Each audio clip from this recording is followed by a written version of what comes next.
It's that special time of year when we come together with our loved ones, prepare gifts for our family, and put out decorations that echo the season and holiday.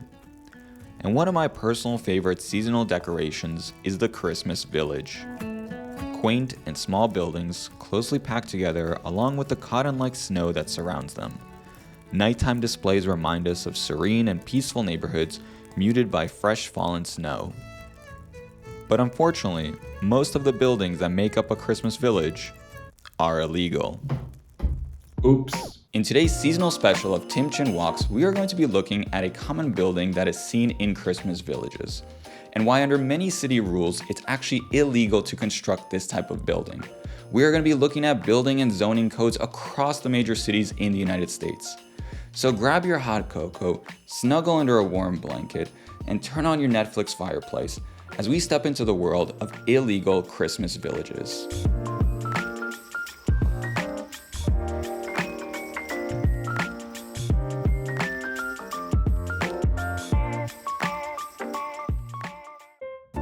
Christmas villages are typically made up of these small homes that use Victorian, colonial, and Federalist architecture. Typically, these are homes dating from sometime between the 18th to 19th century. Sometimes you get older buildings, and sometimes you get newer ones, but you'll never get something as modern as those contemporary cubic apartments that are now popular in major cities. The buildings these Christmas villages are inspired from are usually comprised of brick or wood. They tend to have pitched roofs and be 2 to 3 stories tall. If the house has a storefront, then it also usually has some extravagant signage or display. These shopfront buildings are the ones I want to take a look at in today's episode. In order to understand the legality of these businesses, we first need to categorize them and then understand the building and zoning codes that apply to that category. The first possibility is that this is a regular residential home, but it is being used for a home business. In most cities, a home business means that the person who runs the business also lives in the building. As a result, the home is usually in a residential zone. In the case of this candy shop, we could imagine our shop owner runs his store downstairs during the day and then goes upstairs to sleep during the night. However, starting with the exterior of the building, the owner is already breaking signage laws. Most cities have pretty strict laws against signage for home businesses. In Los Angeles, California, the law states that commercial activity cannot be visible from outside, for instance, no signs or outside displays. In Phoenix, Arizona, the law states no exterior display, no exterior storage of material, no signs. Some cities are more lenient and allow for small signs. For example, in Seattle, Washington, the law states use only small signs to identify your business from the outside to discourage drop-in traffic. In Salt Lake City, Utah, the law explicitly states only a 3 square foot non-illuminated nameplate sign is allowed. Considering that the average door frame width is 3 feet, this candy shop is definitely breaking signage laws in Salt Lake City. Another problematic item for this house is that it doesn't fulfill parking minimum requirements for most residential and home businesses. Most municipalities require that your residential home have at least one on-house parking spot. Slight tangent, but the requirement to have parking on your house is typically referred to as off-street parking, but I call it on-house parking. I believe we should call policy what it does and not what it doesn't do. This law doesn't require you to remove parking from the street, people can still park there. What it does require you to do is have parking on your property. Anyways, so this candy shop is really missing a garage right next to it. Some cities also have additional home business parking requirements. For example, back in Salt Lake City, the law states that in addition to the parking that is required for the residential home, parking must also be given to at least one employee and one customer for the home business. So let's expand the previous garage and also add a lot in front of it. Have fun digging the snow out of this one. Okay, before we go on to other building types, let's consider the inside of this building really quickly. Some cities also have laws that state how much the home business can take up in the interior of the home. For example, in New York City, the law states that a home business can only take up to 25% of the home or up to 500 square feet, whichever one is less. In the case of this candy shop or toy store, the business would not allow to take up the entire bottom floor in New York City. But all these rules are really because home businesses are not meant to be used for storefronts in most cities. They're meant for work from home jobs, daycare and tutoring, and some medical businesses. Unfortunately, what this creates is suburban subdivisions that are isolated from any commercial convenience. So if we cannot build this brick and mortar shop with the intention to set up a home business, we could potentially build it as a mixed use building. In this case, the building owner would rent out the first floor to a business and the second floor to a resident. You would need some interior renovating, but it's certainly doable. So immediately this type of building will be attacked by numerous mixed-use zoning laws. First, a lot of mixed-use zones have fairly stringent dimensional requirements. For this next part, I'm going to get a bit more into the weeds of different zoning types, but bear with me. I also need to reiterate at this point that these zoning laws are incredibly city-specific. Many cities only recently started examining mixed-use zoning laws more carefully, so these laws will vary greatly depending on the region or city. But let's start with LA. In Los Angeles, a mixed-use building is allowed to be built on any commercially zoned area or the largest residentially zoned region, also known as an R5 zone. However, these zones have a minimum lot requirement of 5,000 square feet. Just for context, 5,000 square feet is roughly the same lot size as 2 brownstone apartments.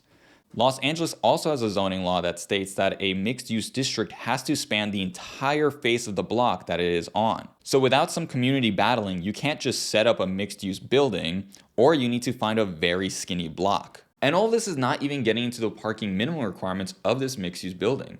Just the way I spoke about for home businesses, mixed-use buildings typically have a set of parking minimum requirements. There is an exception in LA law that would reduce some of the dimensional requirements on mixed-use buildings.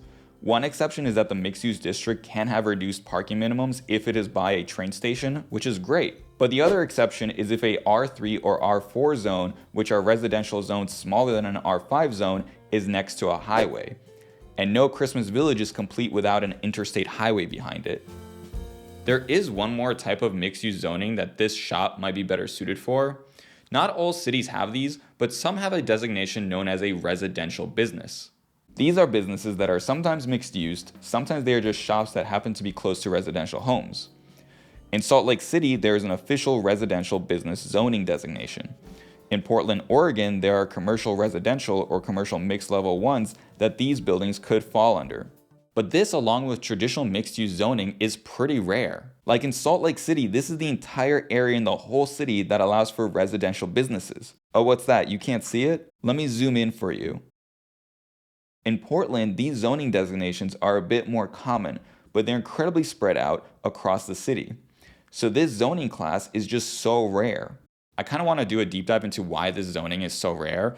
Part of me thinks it's because urban cores have slowly expanded and eaten away at mixed use and just turned them into commercial areas, while suburban areas stayed stagnant as they fought up zoning. Let me know in the comments down below if you'd be interested more in this subject. Okay, so this building cannot be a home business, and it's missing the size constraints to be a mixed-use building in many cities. Perhaps it can just be a simple commercial building, meaning nobody lives here. These are just 2 solid floors of candy and toys. Let's start with the obvious issue here. In American cities, commercially zoned areas tend to be placed pretty far away from residentially zoned areas. So from the get-go, our ideal quaint walkable Christmas village should be way more separated, preferably by a highway.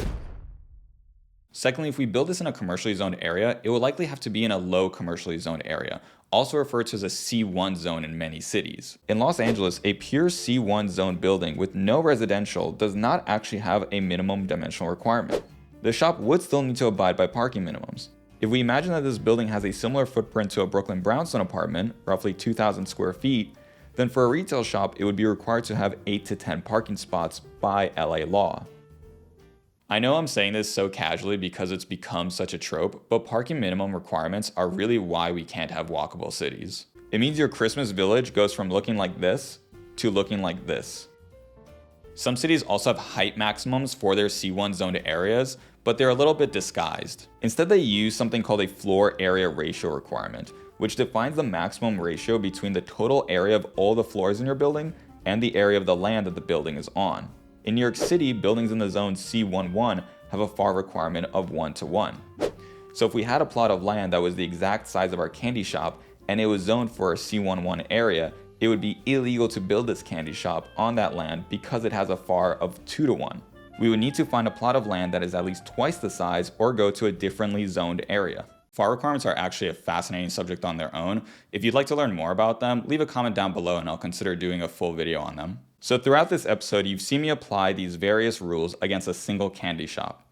On an individual level, these rules might not seem like a big deal. You might be saying to yourself, well, Tim, of course we don't want a business causing noise and commotion in our neighborhood. But if it's not in your neighborhood, then it has to be somewhere else.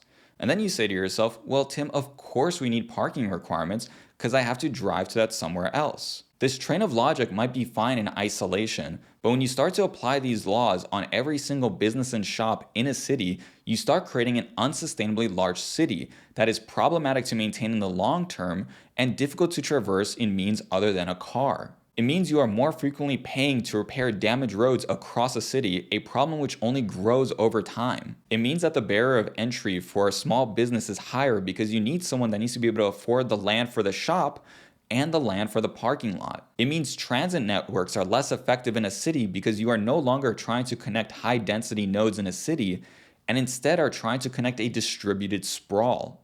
The list really goes on how these forced sprawl laws create more polluted cities, less efficient infrastructure, and less intimate communities.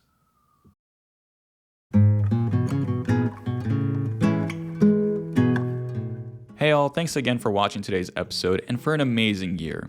I started Tim Chin Walks this year with the intention to show off some of the problems with Los Angeles. However, the channel has grown really well since then, and we've talked about other cities such as New York and Boston, and we've got plans for others in the future. This will be the last episode for 2023, but I plan to come back in January with a new series of episodes. Something you may notice about what I'm dubbing as Season 2 of Tim Chin Walks is that while I will continue talking about cities, I won't be talking as much about city planning. Cities are made up of way more than just cars, trains, and bike lanes. They're made up of people like you and me. In future episodes, I plan to talk about the various agencies that make up cities, as well as continue talking about some of the transportation and investigative work that I've previously done on this channel. Thanks again for an amazing year. I wish all of you a Merry Christmas, Hanukkah, Kwanzaa, or whatever holiday you may celebrate during this time of year. And I hope you have a wonderful start to the new year. Till next time.